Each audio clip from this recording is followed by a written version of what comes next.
reset the abortion debate.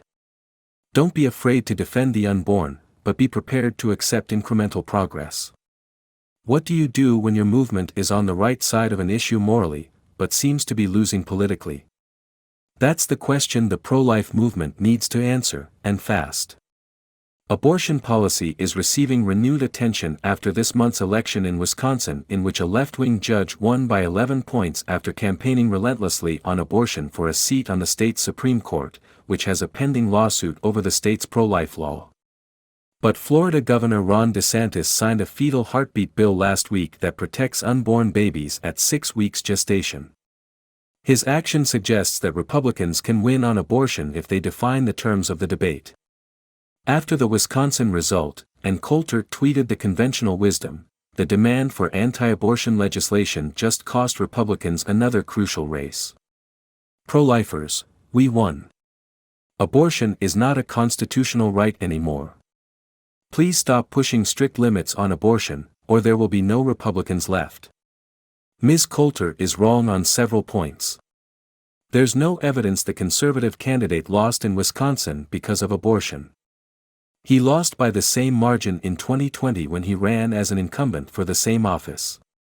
Two identical election losses, one before Dobbs v. Jackson Women's Health Organization and one after, seem hard to blame on abortion.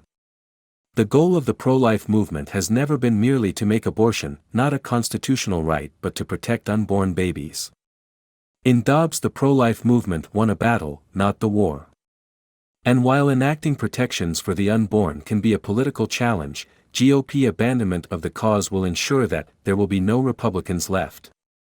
This is a truth that even pro-choice Republicans can understand. Their party can't win elections without its pro-life base turning out to vote. But the GOP also can't win if it continues to let Democrats define the terms of the debate. While it's true that public opinion in America isn't as protective of children in the womb as it should be, Americans are dramatically more pro-life than the Democratic Party. Taxpayer-funded abortion on demand throughout all 9 months of pregnancy, the official Democratic platform, is extremely unpopular, going too far even for many Democratic voters. The pro-life movement and the GOP have an opportunity to expose this left-wing extremism. When articulate politicians do this, they win. Mr. DeSantis, no shrinking violet in front of hostile media, ran for re-election in 2022 having signed into law a pain-capable bill, which protects babies after 15 weeks, that same year. He won by 19 points. Last week, while considering a presidential bid, he signed the heartbeat bill. In Ohio, Governor Mike DeWine won last year by 25 points after signing a heartbeat law.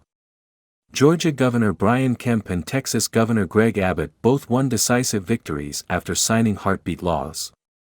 Senator Marco Rubio was re-elected by 16 points after expressing strong support for a 15-week federal limit.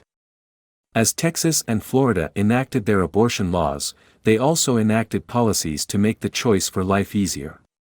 Lawmakers in Austin allocated an additional $100 million to the Texas Alternatives to Abortion program, and their counterparts in Tallahassee launched an important fatherhood initiative. Polling shows that lack of support from the child's father is one of the most significant factors in a woman's decision to abort. Florida's heartbeat bill also came with $25 million in additional annual funding for the Florida Pregnancy Care Network. The pro-life movement has always served both mothers and children, and America's post-Roe policies should focus both on prohibiting abortion and supporting the choice for life. All of the laws enacted by the pro-life governors re-elected in 2022, and every current pro-life law in America, have protections for the life of the mother, and several have exceptions in cases of rape or incest. Running on an absolutist pro-life platform now is the mirror image of the mistake Democrats have made running on an absolutist pro-abortion platform. Some tolerance for less than ideal laws is politically necessary. So, too, is a willingness to work incrementally, enacting a pain-capable law today if that's possible, working to shape public opinion, and passing a heartbeat bill later.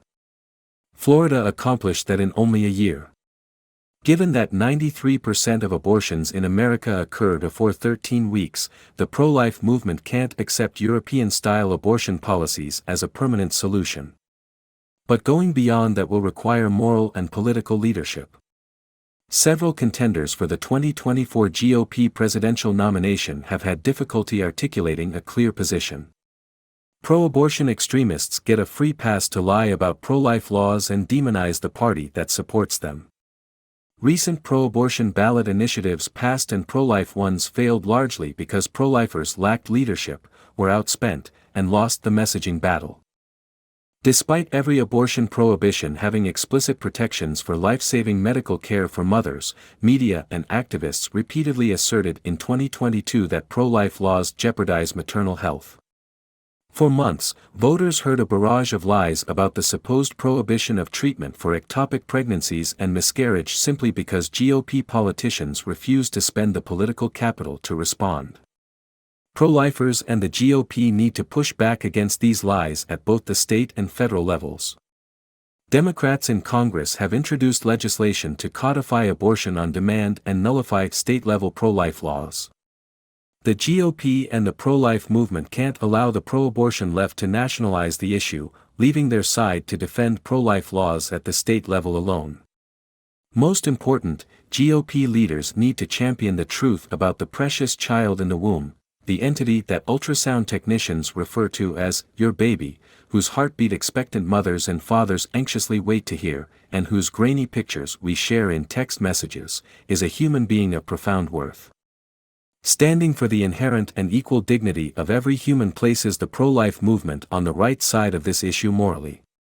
Compared with democratic extremism, pro-lifers are also on the right side as a political matter too, so long as they don't demand everything at once or cower and let the media and pro-abortion politicians drive the conversation. The pro-life movement needs to work incrementally toward its goal of an America where every child is protected by law and welcomed in life. If we move steadily forward, one step at a time, we will get there.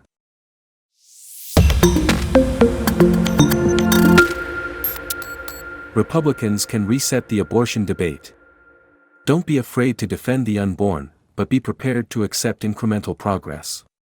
What do you do when your movement is on the right side of an issue morally, but seems to be losing politically? That's the question the pro-life movement needs to answer, and fast. Abortion policy is receiving renewed attention after this month's election in Wisconsin, in which a left-wing judge won by 11 points